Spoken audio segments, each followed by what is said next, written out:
Hello, everyone, and welcome back to another episode on the Lunar Nation podcast. My name is Franz, and I'm joined today by my fellow friends and co hosts, Arrow and Sagun. Today, we're discussing the impact of gas and energy prices that has taken the world by storm. Everyone is feeling the brunt of these prices at the pump and burning a hole through their pockets. The impact of the coronavirus, the invasion of Ukraine, and inflation are all effects on the price of energy that has led to it skyrocketing. So, is there a chance that energy prices will go down and stabilize throughout this year? Gas prices in the United States are at record highs, and even when adjusting for inflation, they are on average at levels rarely seen in the last 50 years, including during the energy crisis of the late 1970s. When fuel prices go up, consumers are hurt directly at the pump, but also indirectly when higher transportation costs raise prices on everything from food to diapers, construction materials, and other raw goods. The single biggest factor driving the spike now is the price of crude oil. As of April, according to the Energy Information Administration, the cost of raw material accounted for 60% of the price of a gallon of regular gasoline. That compares to 52% the same time a year ago and just 25% in April of 2020 during the start of the pandemic. Okay, then, Sagun and Arrow. Now, as I discussed, the price of gasoline has obviously skyrocketed. Now, I wanted to talk to you guys, and in fact, how has this affected you two during this time of year? Oh, for me, I just want to start it off. I drive a, Charger, 18 miles per gallon. Of course, it's affected me heavily because of the high gas prices, $5.10 near my area.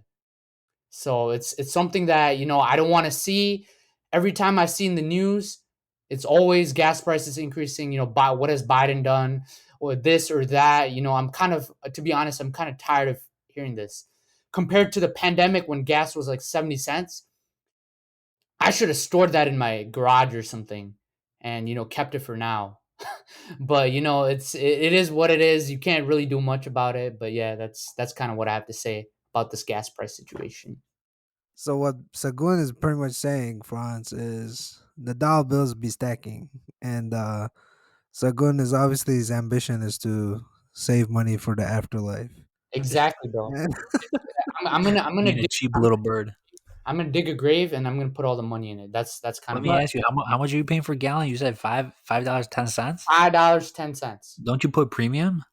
I don't put premium because you don't need to. Because you well, don't need to put who doesn't premium. even drive his car, bro? He bikes around most of the time to save Bro, I energy. walk, bro. Yo, Walk. yo, yo, tell the audience. So you bought this car what 2 years ago? Yeah, You bought this is like your biggest purchase as far as vehicle and any other purchase. exactly. You Full bought this cash. car fully cash. What was it, like 2019? Or what year is 20 it? in 2018? 2020. So it was. Oh no, no, the car was 2019, but I Okay, bought so it it was a 2020. year old when you bought it. It barely Yeah, had any miles.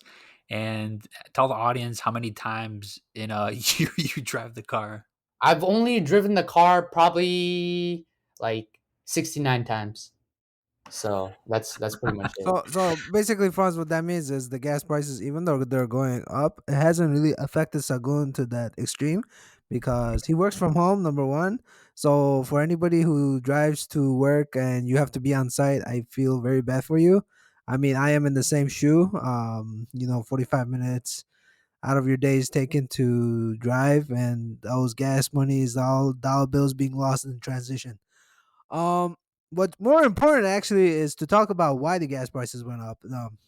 So I know everybody's frustrated about $5, $6. If you're in California, I think it's like $8. I don't know, whatever region you are, it's maybe higher or lower, but at the end of the day, we could expect it to be about $5. Yeah, and I'm pretty sure, not to cut you off, I'm pretty sure as of now, all states across America are paying on average above $5. I know you're saying some states like California are paying $8, but as of now, I believe everyone is paying above $5. But continue. Okay, so my theory is, I think this gas prices has a lot to do with the Russian invasion of Ukraine. Obviously, that trickled down to like the euro putting a ban, or they're trying to put a ban on Russian oil import. But Russia is one of the big OPEC members, so cutting them out obviously has its consequences, and we see those consequences right now trickling down to the consumers. And more importantly, we do see inflation happening. I believe the federal Feds just announced a 0.75 increase. Am I right, Sagun? Yeah, you're right. Okay. It's So all Jerome Powell's. Whatever he says, yes, yep. things happen. Yeah, unfortunately, that did happen. I'm not sure uh how gases are gonna go up or down, but $5 is definitely a record that we're paying. Oh, But to get that more interesting, I know Franz, you know about the information in 1970s and early 80s. There was Yeah. something like that that happened. Can you explain that to the audience? Yeah, so basically how I mentioned in my intro how there was a crisis during the 1970s. There was actually multiple crises, but the beginning one started in I believe it was 1973. I think it was like October of 1973. Don't quote me on that. I have to check my facts, but it was basically when the members of OPEC, which stands for the Organization of Arab Petroleum Exporting Countries, which was led by Saudi Arabia, obviously being the biggest producer of oil during that time, they put an oil embargo on many different nations that supported Israel during the Yom Kippur War, also known as, I believe, it was the Fourth War between the Israeli Arab War. And I think countries like the Netherlands, Canada, Japan, and United States, United Kingdom were affected. So basically, what it did is the oil embargo limited the amount of oil coming into the United States, and obviously people were driving at that time. You get the picture, less oil coming in, prices go up, people have to pay more at the pump. And what ended up happening is during that time, the price of oil had risen up nearly 300%. So people, they went actually from paying $3 per barrel to nearly $12 per barrel, which was yeah, obviously that's crazy. during that time was crazy. Thinking Yeah. about it now, I mean, we'd probably love to pay $12 a barrel. I think Oh we're paying no. like over So 160 or something like that. But I know that they actually had to put a rationing on fuel consumption for people at the gas pump. So I think you couldn't get gas at the fuel pump. I think it had to be like 2 3 day wait, and they would do it by the number of your license plate. So you had to wait, and there was massive lines across like the big cities of people lining up to get fuels and whatnot. So it was pretty much rationing off. So don't you wish Sagun was in that time era, because I'm pretty sure he has all the time in the world to wait for gas.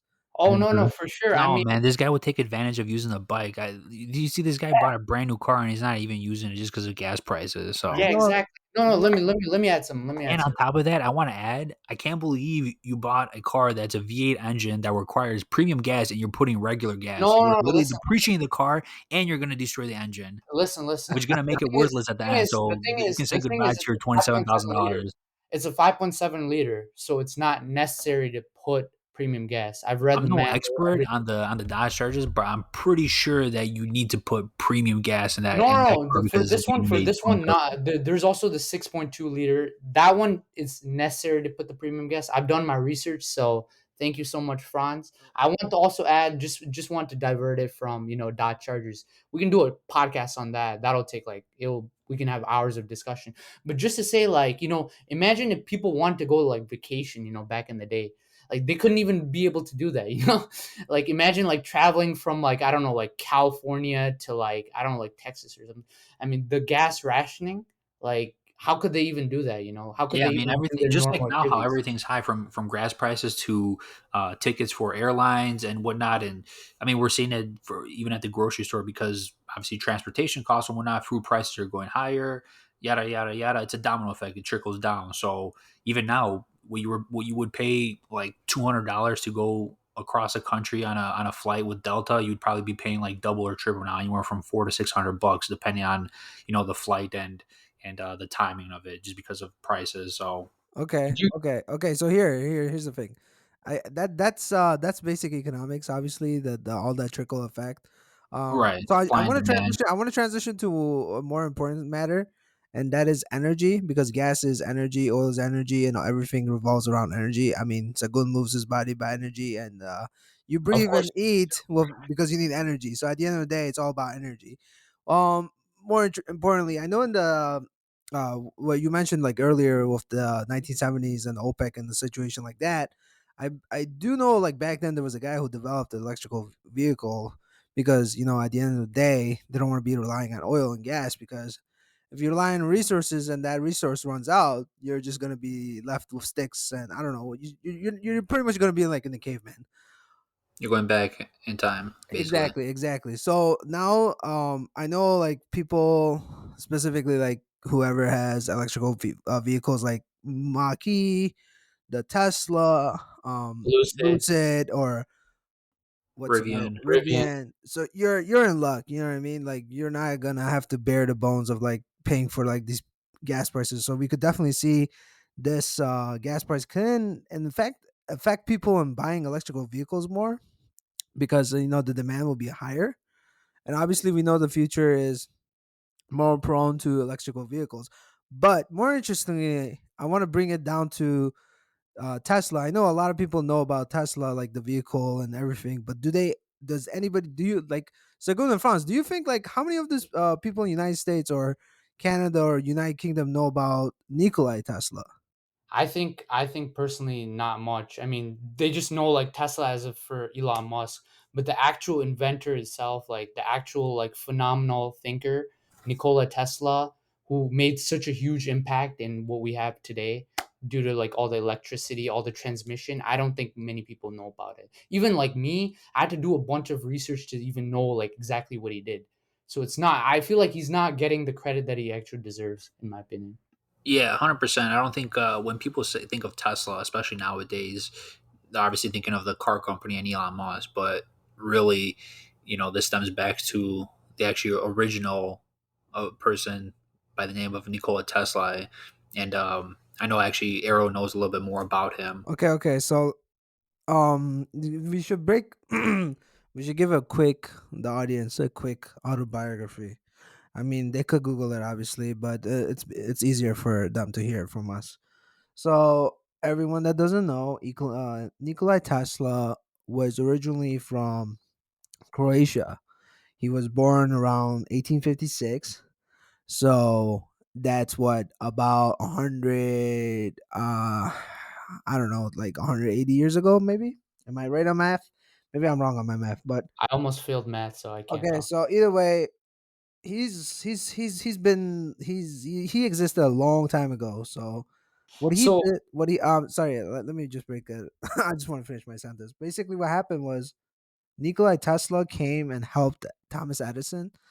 We all know Thomas Edison developed the light bulb, but one thing you don't know is Thomas Edison wasn't able to harness the energy capability. So I think there was like a different circuit kind of system. And what happened was Thomas Edison's energy only passed 1 mile at maximum. So his radius was 1 mile. When Nikola Tesla came, he expanded it to 600 miles. Now, the scope of the subject is going to be about energy because at the end of the day, gas is energy, and everything revolving around us is energy. And I know, Sagun, you had something to add, so you have this podium. yeah, yeah. Sorry for interrupting you, Arrow. I just want to say like Nikola Tesla was far ahead of his time. His way of thinking, he was like basically in the MIT of Austria, I believe, at that time. So he was exceptionally smart. I wish I was like Nikola Tesla. I mean, imagine, University of Graz. I believe that yeah, was in Hungary, Austria. Yeah, yeah. yeah. At that time, it It was was Hungary, Austria. Yep.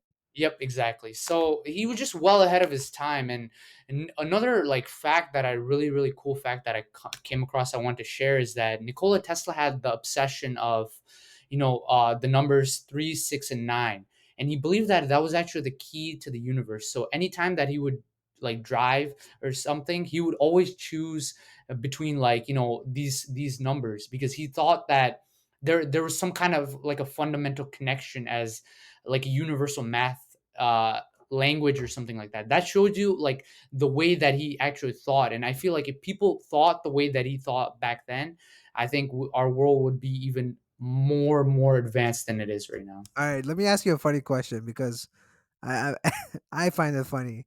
So you know you're alive because you're running on energy, and sooner or later, obviously we covered an episode where we want to be immortal, but as we know it, we're all gonna, according to Franz, die. So here's the thing: if Nikolai Tesla was dead, and suppose that we could, I don't know how smart you are compared to Nikolai Tesla, but suppose we could give your life to him and bring him back to life, would you? How many people do you think in this world would like give you up to bring him back? Wait, give who up? Me Yeah, you, or you or somebody, or Franz, somebody who is let's just say the world needs a lot of intelligent people. yeah, But at the end of the day, I think you know how it's like survival of the fittest. But in general, do you think people will actually give up others to bring more sophisticated people back to the yeah, yeah. planet? No, first guy I would give up is Jake Paul, and I would take Nikola Tesla back, 100%. All right. Man, So that was so random. all right. No, So I know. So I just had to here's You do that. know, you know okay, what? okay. Hey, Arrow, I'll tell you this. I know who won't give up Sagun, and that's Mama Bear. It makes sense, bro. I mean, Mom Bear got Sagun, to take care of the yeah, wow. that's because Sagun has no siblings, so he carries the family lineage. If he goes, Here's the the lineage torch. goes. So at the end of the day, I understand Sagun's. He has to create that legacy. Situation, the But legacy. Just but like how Nikola Tesla created that legacy, I want to create my own legacy. Yeah, okay, continue. okay, yeah, for sure. Like Nikola Tesla. I mean, here's the thing. Nikola Tesla. I know he had like. Well, here's the thing. People can watch about Nikola Tesla and learn about him more in depth. But I'm more interested about his theory about unlimited energy and how he was trying to harness the energy. He believed that like the energy was around us in the Earth's atmosphere or sphere, some kind of sphere is called. And basically, he was building this tower where he got funding from J.P. Morgan. I believe at the time he got funding for to build it to 90 feet, and J.P. Morgan was in Europe, and I found out that Nikola Tesla built it to 180 feet. And JP Morgan, being a tycoon that he is and a monopolist, which kind of had a lot of different games in the puzzle, which is like copper, the rubber industry, and obviously I'm not sure about this, but maybe he had some influence in the gas and in the oil market. And But lumber. yeah, lumber. So what I think happened was he was probably afraid that Nikola Tesla was onto something that could be really, really revolutionary, for, especially at that time, given the fact that Nikola Tesla theorized that building a tower at that scope would harness the free energy that is basically around the sphere of the planet Earth and attract that and then wirelessly transmit those electricity to the world. So imagine hypothetically if that was developed this many years ago, where would you be right now? Yeah, I think what it was called, it was the Tesla coil. So basically, he was trying to provide free wireless energy to everyone across the world, which for people like JP Morgan didn't sit well because he was a capitalist. He was in the business to make money, not to give things out for free. Obviously, there's a saying, nothing in this world is for free, and he believed in that mindset. So he had a lot to lose. Like He had the a lot what to like the what's in it for me philosophy? Yeah, cheap, cheap, exactly. bro. Cheap, cheap. Exactly. So what was the issue? The issue was everything was running through towers of wires back then. And being that JP Morgan owned lumber company, wiring company, copper, and would you say arrow, was it rubber, everything that needed to be to make this kind of infrastructure. So if Nikola Tesla actually succeeded in that, obviously JP Morgan would be out of business and he would lose a lot of money and all his investments that he would made. So what he would do is he stopped funding for Tesla and he actually stopped other investors from giving him money, which would actually lead to part of Tesla's demise, and he would be able to secure a lot of funding later on for his invention, which was kind of sad because obviously this would be a great technology that would offer to billions of people around the world to have free energy and free wireless signal. So, I mean, You know what's interesting? I hmm. want to add a fact that all wars are fought either over the most simple thing could be water, but the most wars that from World War I, World War II, in my opinion, is fought over energy, power. Oh yeah, that's Of So a hundred course. percent. if hypothetically if that was developed back then, we wouldn't have this World War I, World War II, and all these death and mass casualties, and obviously the creation of nuclear bombs. Maybe we Of would have had an course. electrical bomb, but that wouldn't have had a radiation like the nuclear bombs. I mean, then imagine the radius that that could cover as well. You know, the rate that So, electricity travels. which could give me a hypothesis, like on our last episode about Atlantis. Maybe they used the bomb like that to destroy themselves, like an I, electrical bomb. But you know I what's more important? I want to relate this to something with like in relation to Atlantis and how we spoke about the Great Pyramids.